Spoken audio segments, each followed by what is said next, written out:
Last week, I gave you 4 theories about a very old man with enormous wings, and your job was to pick one theory and go through the text looking for evidence that would support the theory.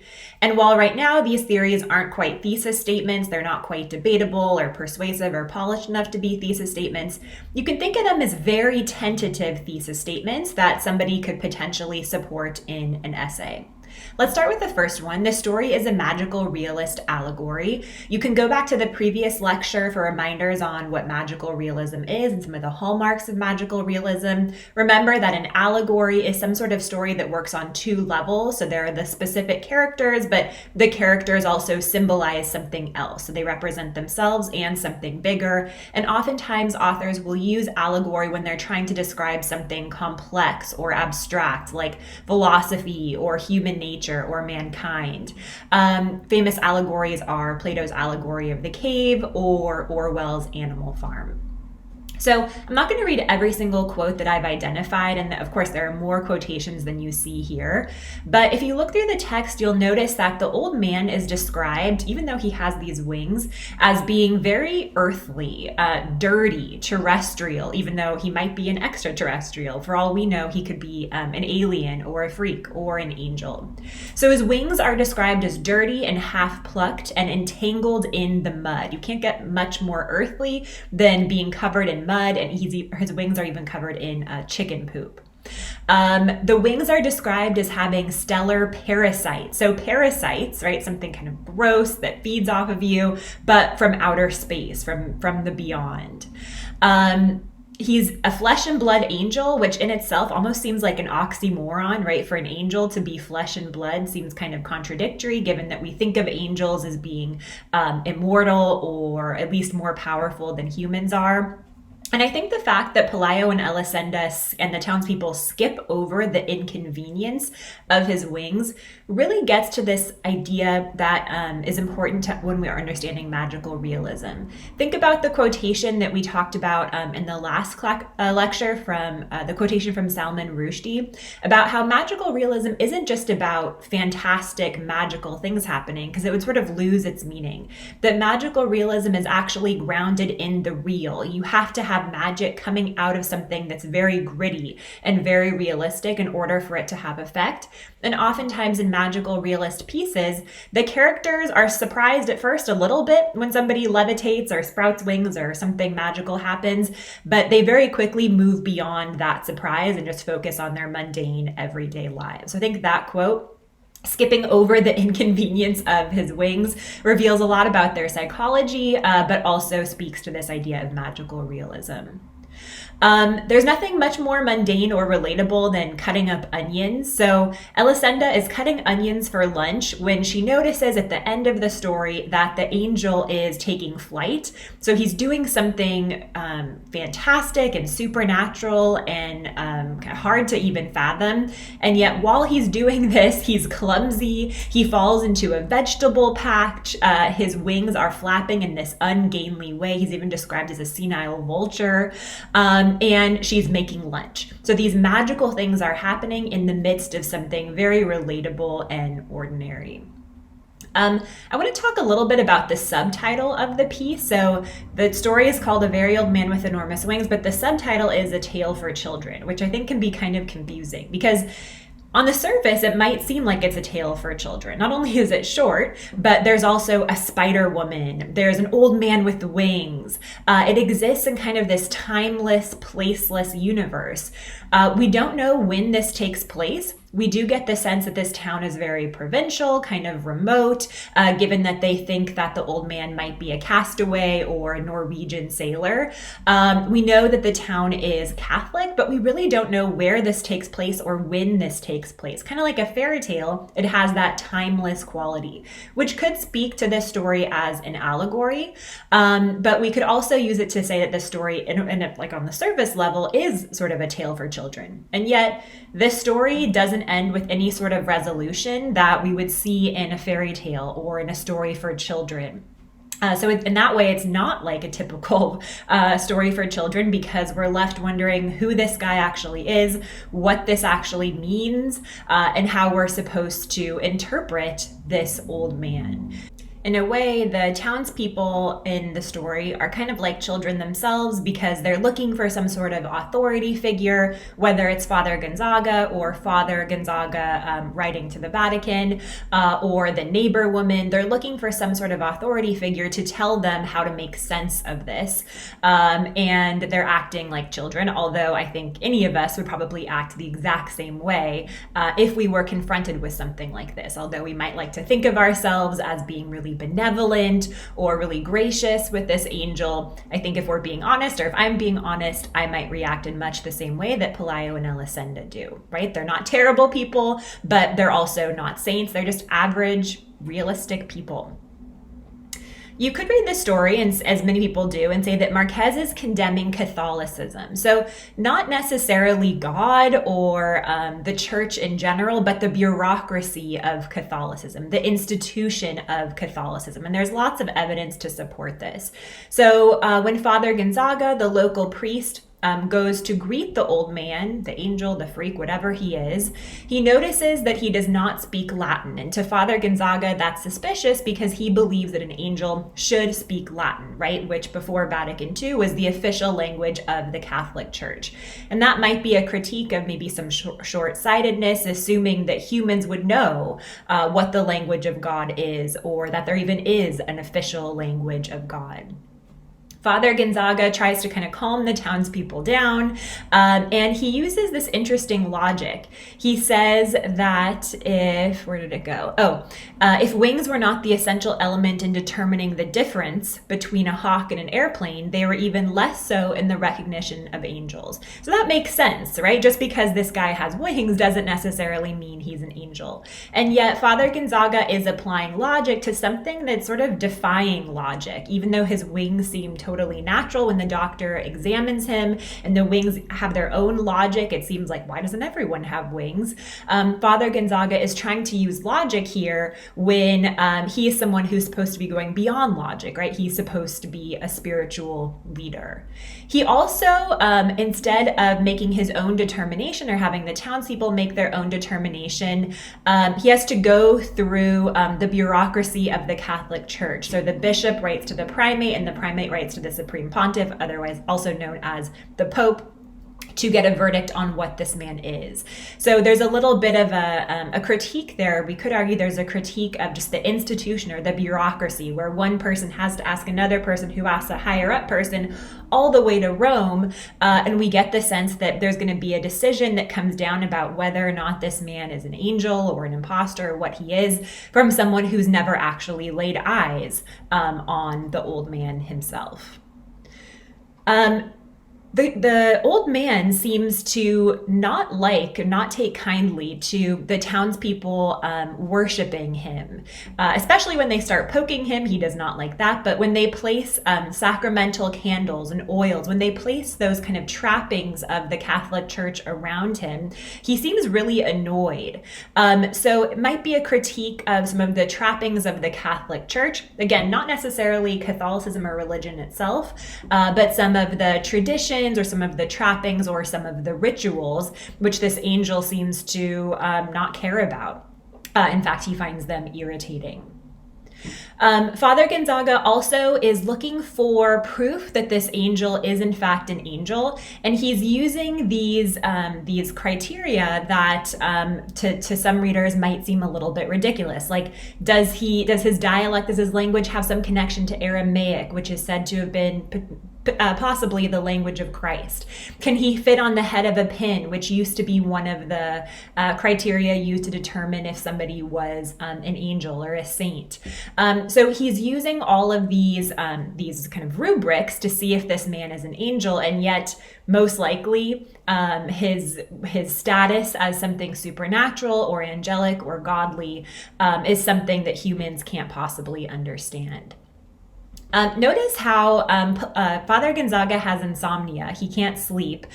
He seems to not like uncertainty or not understanding something. So it could be a critique of the fact that as humans, right, we're all flawed as humans. We want easy, simple answers. And when something isn't easy to comprehend, when we don't know what this creature actually is or what he represents, we feel unease with that rather than feeling inspired by that or rather than feeling humbled by that.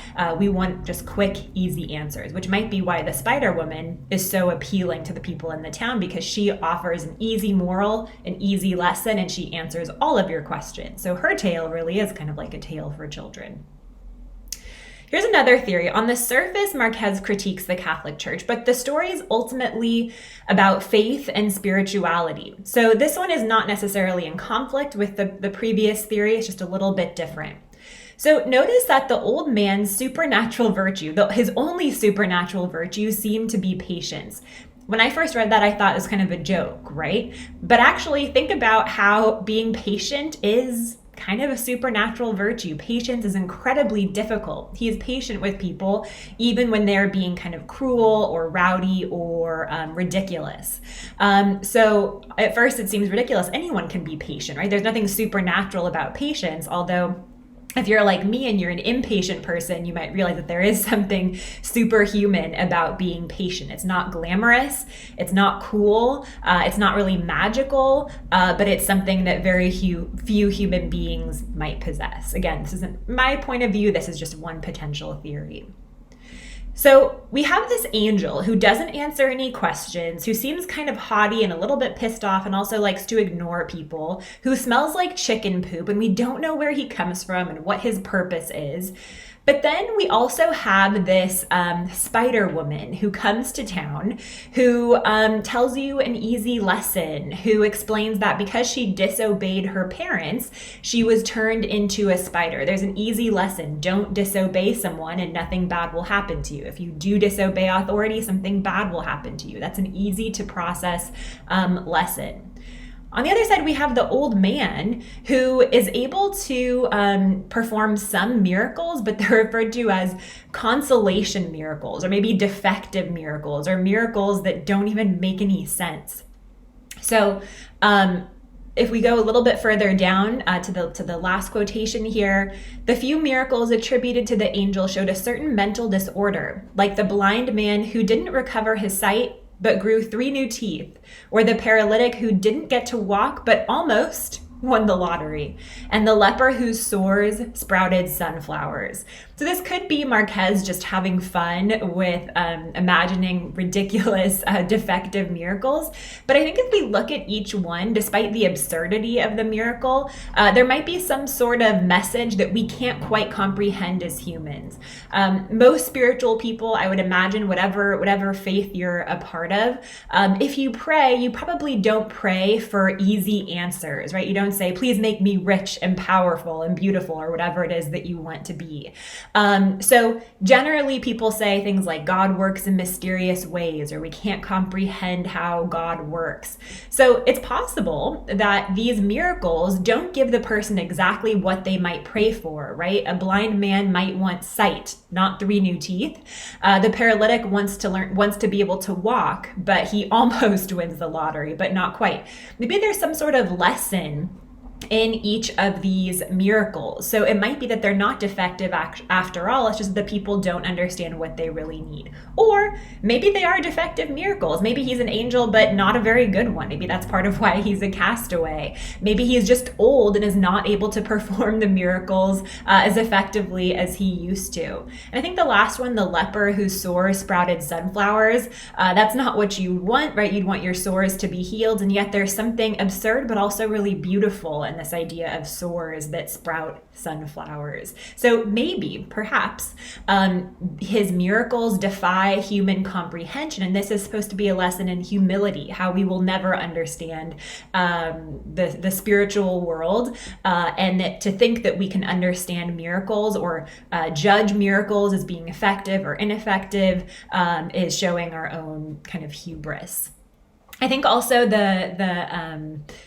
ailments that people come to him with. The Portuguese man who couldn't sleep because the noise of the stars disturbed him. I love that line. Or a sleepwalker who got up at night to undo the things he had done while awake.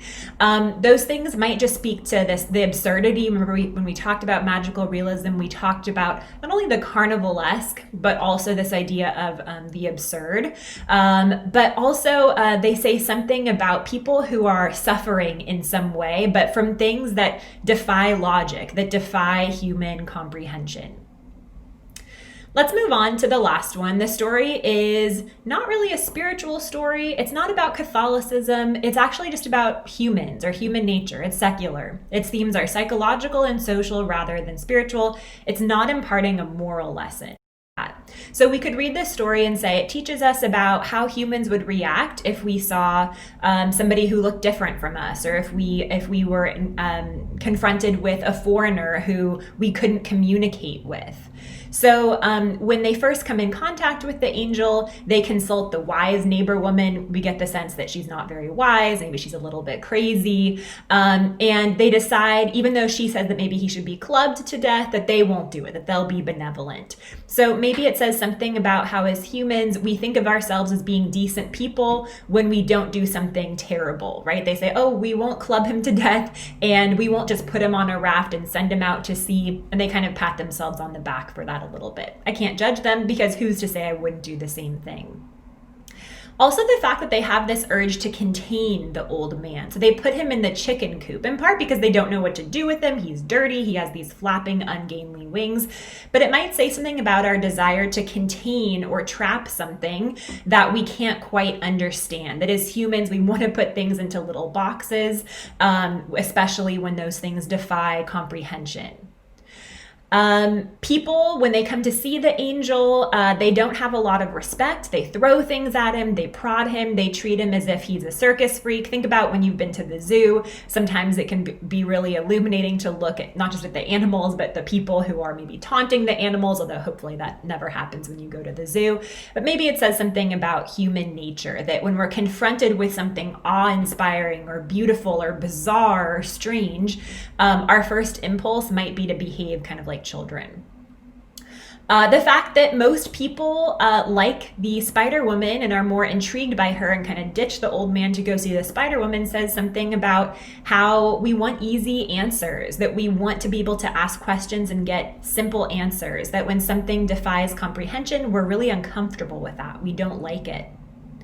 The fact that the courtyard becomes kind of like a marketplace and there's a mob and there's trash everywhere might reveal something about human nature, and how even though we want to come in contact with the divine or something supernatural, we treat that thing as something sort of profane. We throw trash, we scream, we yell, and we don't really treat that thing with the reverence that we should.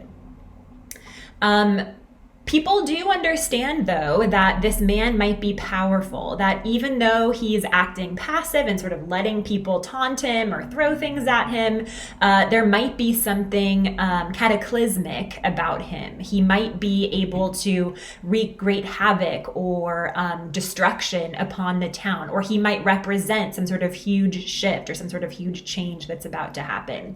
So people do have a line that they won't cross. They'll annoy him, but only to a certain extent. They're a little bit scared of him.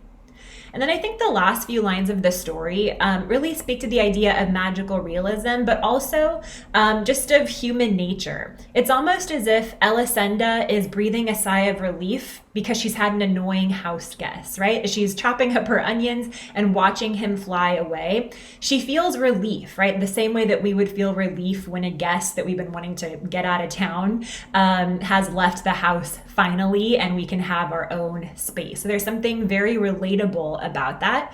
But she also wants him to make it, right? She breathes a sigh of relief for herself and for him. So she's not a terrible person by any means. I think she's very relatable, but also she has practical matters to take care of, right? She has a child she has to take care of. And by the way, it's very possible that the old man did cure the child. We don't know, but there does seem to be some sort of correlation to the child getting better. They also get chicken pox at the same time. There does seem to be a little bit of a connection between their child and the old man. So it is possible that he was sent for some sort of purpose. So these tentative theories about the text don't necessarily contradict each other. I hope when you look at my notes, my bullet points with quotations for each theory, you can see how this could be a pre-write for an essay. You have a tentative thesis, kind of like a hypothesis about the text. Then before you even begin outlining, you comb through the text looking for quotes to support your thesis. And then of course your thesis will evolve and become stronger as you write the essay. So maybe you believe that this story is allegorical. Many people see the old man as a Christ-like figure. Or maybe you see it as allegorical, not because the old man is a Christ figure, but because the old man is a foreigner. Maybe this has something to do with how we treat foreigners or people that are different. So maybe you see this as purely allegorical. I think if we see this story purely as an allegory, I think we miss part of the message, just in my personal opinion, because allegory, even though it's abstract and complex, allegory simplifies these really difficult ideas, right? That's why we have Plato's allegory of the cave, or that's why we have political allegories, because they simplify things. And even though this is called a tale for children, I think one of the messages of this story is that we can't simplify or quantify or logically explain things that defy our comprehension, that we wouldn't necessarily know what an angel looks like, even if he fell into our laps. Maybe you see this as a condemnation of the Catholic Church. Maybe you see this as being about human nature and humankind. But hopefully this gives you a framework to work with the text and to think about the text and to practice this process that we're always going through when we write essays about literature, of coming up with a tentative argument and then looking for support before we begin writing essays.